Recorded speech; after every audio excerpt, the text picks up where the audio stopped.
الحرب الروسية مكتوبة في كتاب النبي دانيال من 2600 سنة. بص نص النبوة بيقول ايه في الصفحة رقم 7: وإذ بحيوان آخر ثاني شبيه بالدب، خد بالك من الدب، فارتفع على جانب واحد وفي فمه 3 أضلع بين أسنانه، فقال له هكذا كل لحما كثيرا. النبي دانيال الله أرسل ليه الملاك جبرائيل عشان يوريه أحداث آخر 7 سنين في الأرض. تمام الكلام؟ كان في 4 ممالك في الأرض هتقوم على الأرض في آخر 7 سنين، فيهم مملكة شبيهة بالدب.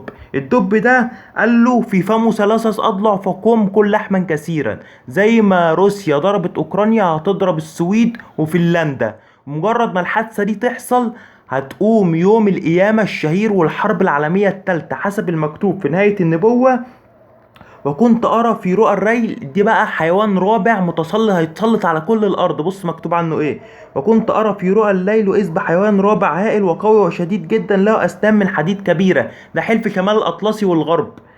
أكل وسحق وداس الباقي برجليه، وكان مخالفا لكل الحيوانات الذين قبله، وله 10 قرون. له 10 قرون. حلف شمال الأطلسي. أمريكا ما بتخشش حرب لوحديها، لازم أصدقائها أو القرون بتاعتها تخش معاها. له 10 قرون. ومكتوب كده ان بعد اول لما تبدأ الحرب دي هيحصل ايه: كنت ارى في رؤى الريل واذ وضعت عروش وجلس قديم الايام، الله بنفسه جلس، ولباسه ابيض كالثلج وشعر رأسه كالصوف النقي، وعرشه لهيب نار وبقراته نار متقدة. بمجرد ما الحرب العالمية التالتة تبدأ الله بنفسه هينزل على السحاب ويدين كل الأمم، وهيلم المؤمنين بيه من كل الأرض ويملكهم على كل الأرض حسب النبوة اللي مكتوبة. وكنت أرى في رؤى الليل إذ مع سحب السماء مثل ابن إنسان أتى وجاء إلى قديم الأيام فقربوه قدامه، فأعطي سلطانا ومجدا وملكوتا لتتعبد له كل الشعوب والأمم والألسنة. سلطان أبدي ما لن يزول وملكوته لا ينقرض. إلى هنا نهاية الأمر. الكلام ده مكتوب في كتاب النبي دانيال من 2600 سنة. وراجع ورايا، راجع ورايا.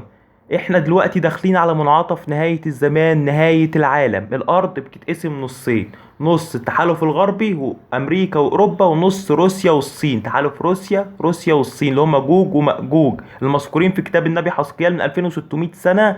جوج ومأجوج ايضا كتاب النبي حسقيال. وراجع ورايا. وادي سر بقوله لك: جوج ومأجوج دول روسيا والصين، تحالف روسيا والصين.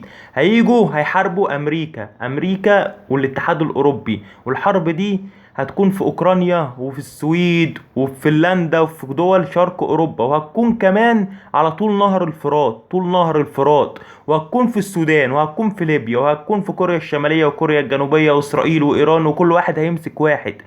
والارض هتضطرب كلها. علشان يرجع النظام للارض الله بنفسه هينزل على السحاب في الحرب العالمية التالتة على حصانه الابيض، وهيوريكم مهارته في الحرب، وهيلم كل المؤمنين بيه من كل الارض ويملكهم على كل الارض، وهيديهم كل كنوز الذهب في السماء، وكل الكنوز بتاعته هيديهم للمؤمنين بيه. وكل الناس اللي رفضوه هيطرحهم في وسط مغاير الصخور، وهيقيم نظام جديد، نظام اليوم الواحد، نظام يوم القيامة الشهير. هيبقى يوم واحد ك1000 سنة خارج حدود التقويم.